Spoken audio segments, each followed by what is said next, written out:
La Moderna presenta.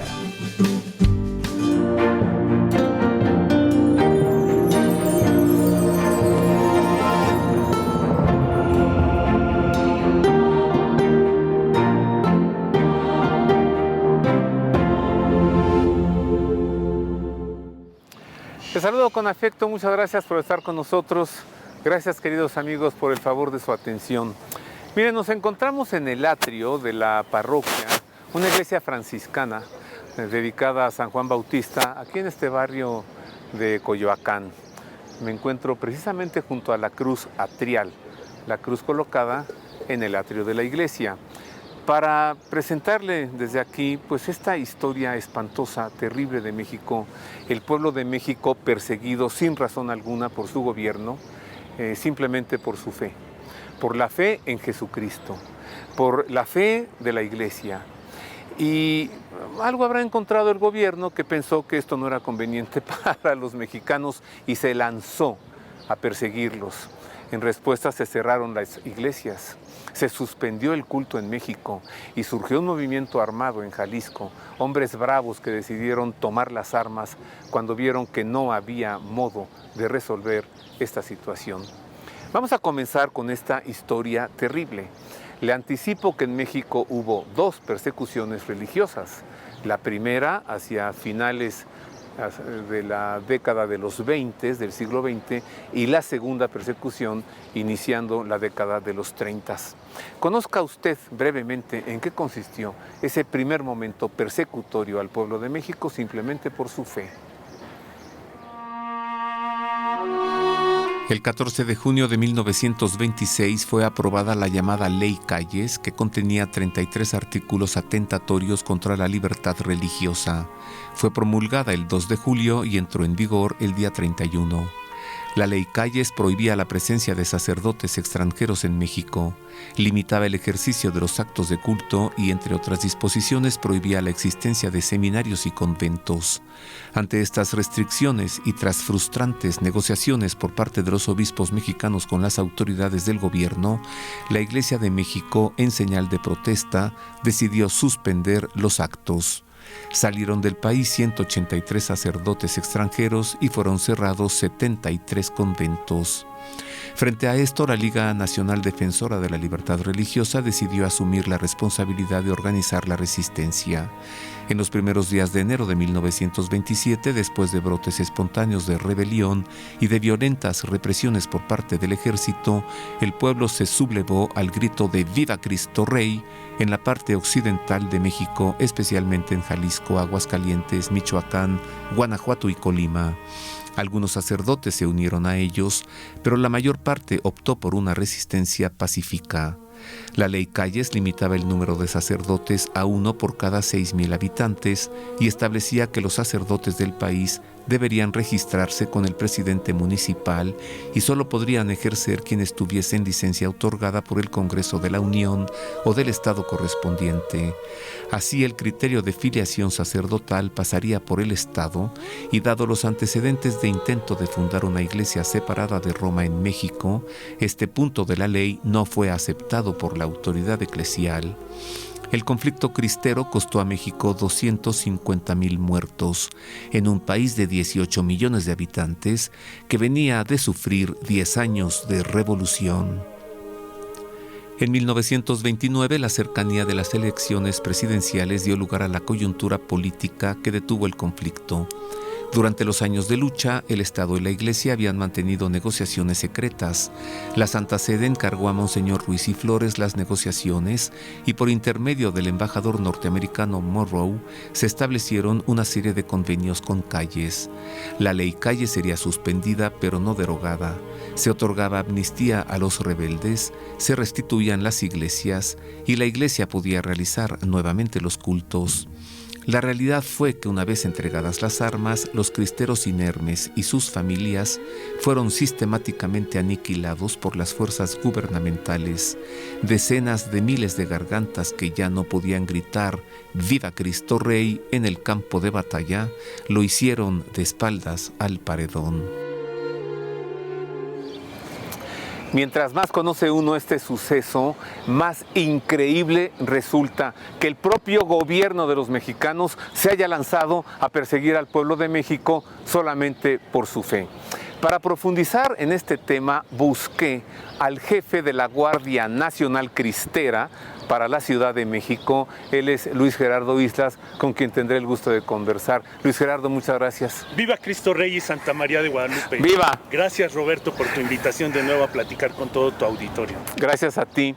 Antes platícanos, ¿sí? ¿Qué es la Guardia Nacional Cristera? ¿Son ustedes los sucesores de los cristeros? La Guardia Nacional Cristera es este movimiento de fe, de lucha, de defensa de la fe y de Cristo y de su iglesia, que se fundó precisamente en los años de 1927-1926 y que participaron en la lucha armada, pero después se paró y ya no siguió la lucha, sino seguimos pacíficamente. Es decir, somos el mismo movimiento, pero no somos un movimiento armado, somos un movimiento que está en lucha espiritual, pero sin armas, solamente con la oración y con nuestra metralleta, que es el rosario. He dicho que es una persecución sin razón alguna, ¿verdad? Que el gobierno se lanzó contra el pueblo sin alguna razón. ¿Tú encuentras alguna razón, Luis Gerardo? Ninguna razón justa, honesta y franca. Todo esto es una gran violación, fue una gran violación a los derechos humanos, a los derechos más elementales, al derecho a la libertad religiosa. Y entonces, en el odio a la iglesia, en el odio a nuestra fe, pues esas son las razones que tiene el enemigo por el cual atacó.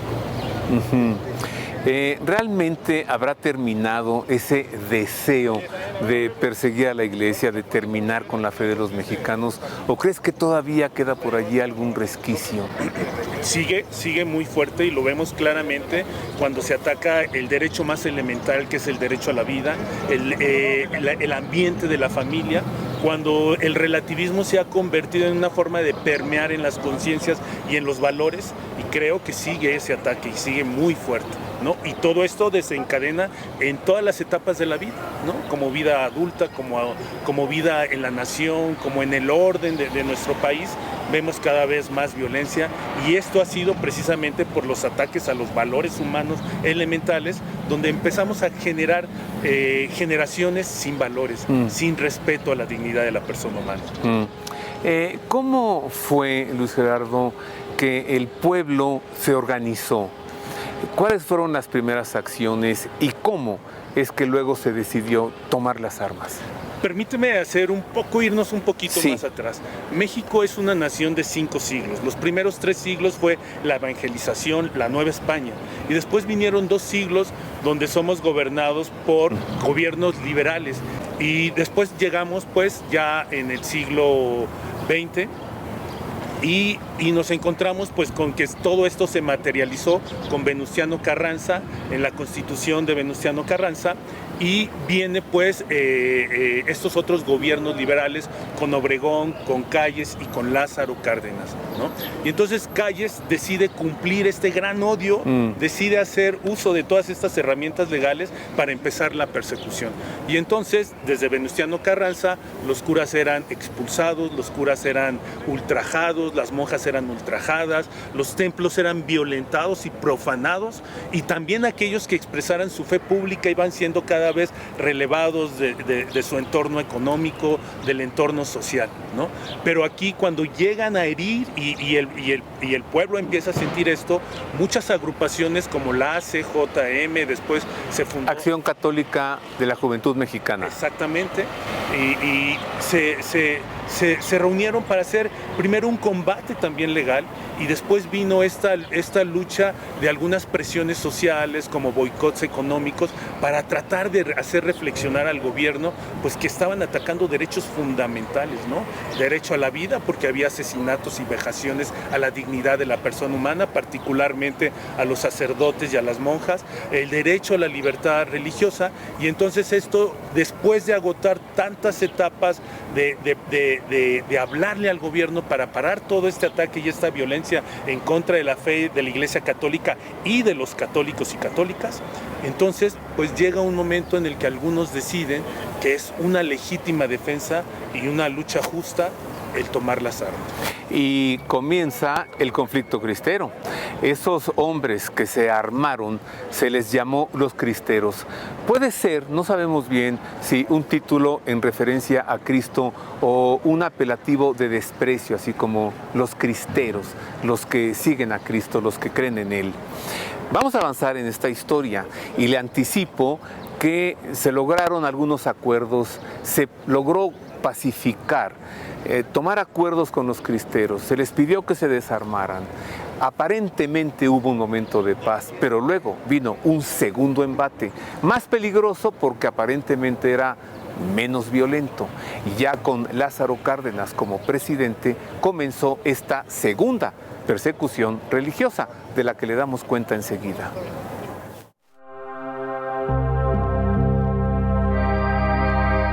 La Guerra Cristera, que inició en 1926, concluyó en 1929 con los acuerdos entre el episcopado mexicano y el gobierno federal, promovidos en parte por el embajador de Estados Unidos en México. Los cristeros depusieron las armas. Las iglesias volvieron a abrirse y se reanudó el culto. Pero luego vino una recaída anticlerical que se tradujo en otra persecución a la iglesia y al pueblo católico entre 1932 y 1935. La presidencia de Plutarco Elías Calles había concluido en febrero de 1928. Lo sucedió en el cargo Álvaro Obregón, que ya había sido presidente del 20 al 24, y que desde entonces había manifestado un trato hostil hacia la iglesia y el pueblo creyente. Apenas unos días después de su toma de posesión, el 17 de julio de 1928 murió asesinado por José de León Toral. Al general Álvaro Obregón lo sucedió como presidente de la República Emilio Portes Gil, a quien correspondió concluir los arreglos de paz con la Iglesia, consistentes en que a pesar de que las leyes anticlericales impuestas por Calles permanecerían vigentes, no serían aplicadas. Luego de Portes Gil, fue presidente Pascual Ortiz Rubio, de 1930 a 1932. Abelardo Rodríguez asumió la presidencia del 32 al 34. Estableció que la educación sería socialista y volvió a aplicar la ley Calles, en abierta violación de los acuerdos de paz logrados por Emilio Portes Gil. Lázaro Cárdenas fue presidente de 1934 a 1940, tiempo en el que logró romper el llamado maximato, conocido como el periodo de influencia de Plutarco Elías Calles en el gobierno del país, pero al inicio de su mandato también se lanzó contra el pueblo católico por medio de su secretario de Agricultura, Tomás Garrido Canaval, un furibundo anticlerical que provocó un levantamiento pacífico del pueblo mexicano para exigir la supresión total de la ley Calles y el cese de las hostilidades hacia la fe. Durante esta segunda persecución religiosa, aquí murió mártir María de la Luz Camacho. Pero continuemos con la historia. ¿Qué sucedía en México como para que se haya llegado a una situación así? Un gobierno persecutor y un pueblo que tiene que defenderse de su gobierno. Y defenderse, ya que el gobierno no entiende por las buenas, con solicitudes, entonces surge un movimiento armado como el movimiento cristero. Luis Gerardo, tú nos decías, hay antecedentes en Benito Juárez, aclamado siempre por la masonería, ¿no? Vamos, ahí, 21 de marzo y ahí están todos en su monumento en la Avenida Juárez, con honores y cuanta cosa. Nadie puede ocultar y negar que Juárez era un masón de alto grado. Viene ya la revolución, viene la Constitución de 1917, ya se, digamos, oficializa una persecución a la fe, ¿o no? Sí. En un documento que es el documento que rige la vida de la nación, la Constitución. Claro, todas estas leyes injustas que además liberales atacaban a la Iglesia, con Venustiano Carranza se materializó precisamente en la Constitución, y después viene Obregón y continúan estas leyes y esta persecución. Viene después Calles, que hace valer y cumplir todas sus leyes liberales e injustas, y entonces viene la primera cristiana. Pero termina con unos acuerdos donde obligan un poco a la Iglesia a cumplir este laicismo, pero no respetan, porque ellos dieron amnistía a muchos y cuando les dieron boletos gratis para regresar a su pueblo y a sus tierras, eran asesinados los en cristeros. las estaciones de ferrocarril. O sea, primero desarmaron a los cristeros y luego los fueron cazando sistemáticamente a ellos y a sus familias y acabaron con esta fuerza armada. Así es. Y logrado esto, viene entonces un segundo embate. ¿Eso es una traición? Exactamente. Lo acabas de describir perfectamente cómo sucedieron las cosas, y en la segunda persecución pues iban matando a la gente, a veces casa por casa. Hubo gente que fueron sacadas de sus casas y llevadas a fusilarlas en la plaza pública de su pueblo, de su municipio, y entre ellos, entre este gran odio y ataque a la iglesia, pues es el tema de tu programa de hoy, de María de la Luz Camacho. Sí, claro.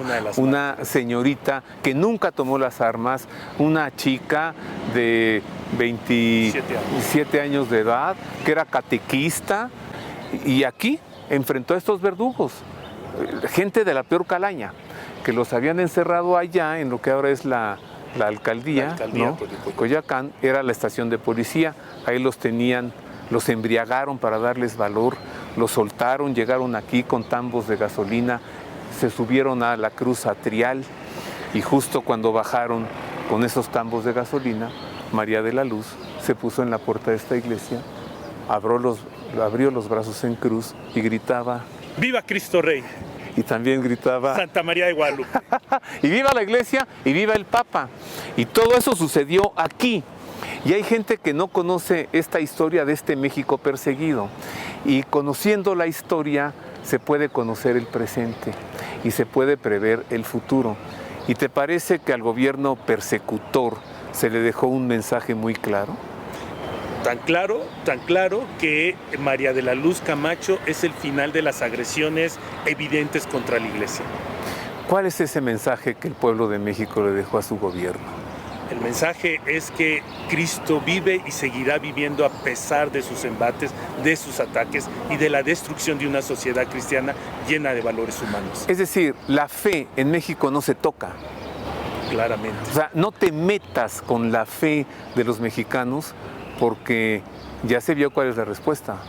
Estos liberales que vienen de la francmasonería entienden perfectamente que su enemigo más grande es Cristo y esta fe que ha sembrado en la conciencia y en el corazón de muchos mexicanos y muchos católicos. Por eso es que ahí quieren atacar y quieren terminar con esto, con los valores cristianos, que hoy se ve un ataque muy claro contra la dignidad de la persona humana desde el vientre de la madre hasta pues ya empiezan las leyes de la eutanasia, ¿no? Y ellos quieren decidir sobre la vida. Y la Iglesia Católica y la fe de tantos millones de mexicanos católicos les estorba. Pero no se toca. Les estorba, pero no se toca, porque ahí está la respuesta contundente y firme. Vamos a hacer una pausa, queridos amigos.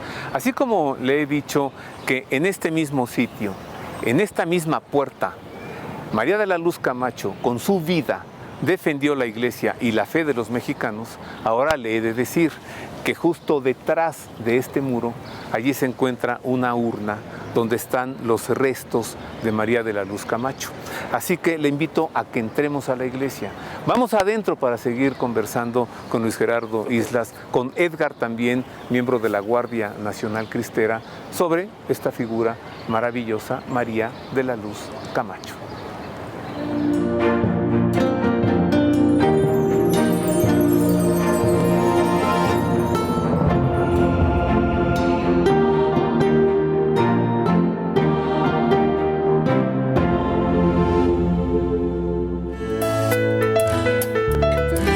Librerías Verbum, con más de 20 años de servicio, importa y distribuye libros de las más importantes editoriales católicas: Verbo Divino, Salterre, Desclée Brouwer, Cristiandad, Mensajero, Eunsa, Trota, Herder, Monte Carmelo, Claretiana, Fonte, Centro de Pastoral Litúrgica y Frontera, entre muchas más. Avenida Cuauhtémoc 1116, Colonia Letrán Valle, Ciudad de México. Informes y ventas en www.libreriaverbum.mx y al 55 5688 9286 y 55 5688 9295. Librerías Verbum. libros para la reflexión y el conocimiento de Dios, desde la fe, obras para transmitir la espiritualidad al mundo de hoy. En El Asadero, desde 1966, preparamos la más deliciosa comida tradicional mexicana y nuestro pozole, las cazuelas sincronizadas, gringas y los tacos de bistec, arrachera, chuleta, pastor y chorizo son los más sabrosos de todo México, cosa que nuestros clientes bien saben y no pueden callar. Las tortillas recién hechas a mano es apenas uno de nuestros detalles y las salsas son una fiesta de aromas y sabores. Ven a cualquiera de nuestras sucursales y disfruta. Pues en El Asadero, cada comida es un banquete casi celestial.